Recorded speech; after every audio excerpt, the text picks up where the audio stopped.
दोस्तों, आज की कहानी है जो चाहोगे सो पाओगे। तो चलिए देखते हैं इस कहानी में क्या है। एक साधु था। वह रोज घाट के किनारे बैठकर चिल्लाया करता था, जो चाहोगे सो पाओगे, जो चाहोगे सो पाओगे।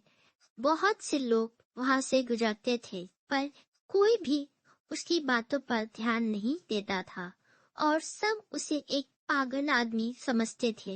एक दिन एक युवक वहां से गुजरा और उसने उस साधु की आवाज सुनी, चाहोगे सो पाओगे, जो चाहोगे सो पाओगे। और आवाज सुनते ही उसके पास चला गया। उसने साधु से पूछा, महाराज, आप बोल रहे थे कि चाहोगे सो पाओगे, तो क्या आप मुझको वो दे सकते हैं जो मैं चाहता हूँ? साधु उसकी बात सुनकर बोला, हाँ बेटा, तुम जो कुछ भी चाहता है मैं उसे जरूर दूंगा। बस तुम्हें मेरी बात माननी होगी। लेकिन पहले ये तो बताओ कि तुम आखिरी चाहिए क्या? युवक बोला, मेरी एक ख्वाहिश है। मैं हीरो का बहुत बड़ा व्यापारी बनना चाहता हूँ।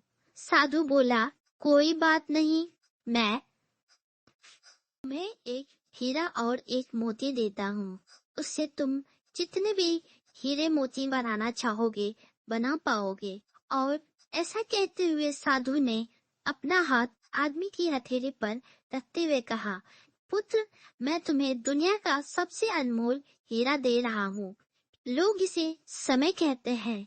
इसे तेजी से अपनी मुट्ठी में पकड़ लो और इसे कभी मत गवाना।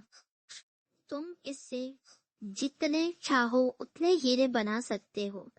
युवक अभी कुछ सोच ही रहा था कि साधु उसका दूसरा हथेली पकड़ते हुए बोला, पुत्र, इसे पकड़ो। यह दुनिया का सबसे कीमती मोती है। लोग इसे धैर्य कहते हैं। जब कभी समय देने के बावजूद परिणाम ना मिले तो इस कीमती मोती को धारण कर लेना। याद रखना, जिसके पास यह मोती है वह दुनिया में कुछ भी प्राप्त कर सकता है। युवक गंभीरता से साधु की बातों पर विचार करता है और निश्चय करता है कि आज से वह कभी भी अपना समय बर्बाद नहीं करेगा और हमेशा धैर्य से काम लेगा।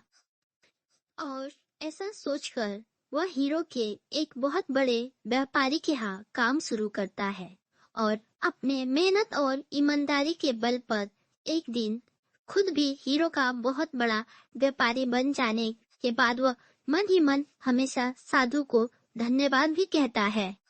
दोस्तों, अगर आपको ये हमारी कहानी पसंद आई हो तो अपने दोस्तों में शेयर जरूर कीजिएगा और इस कहानी में कोई कमी रह गई तो कमेंट में जरूर लिखिएगा।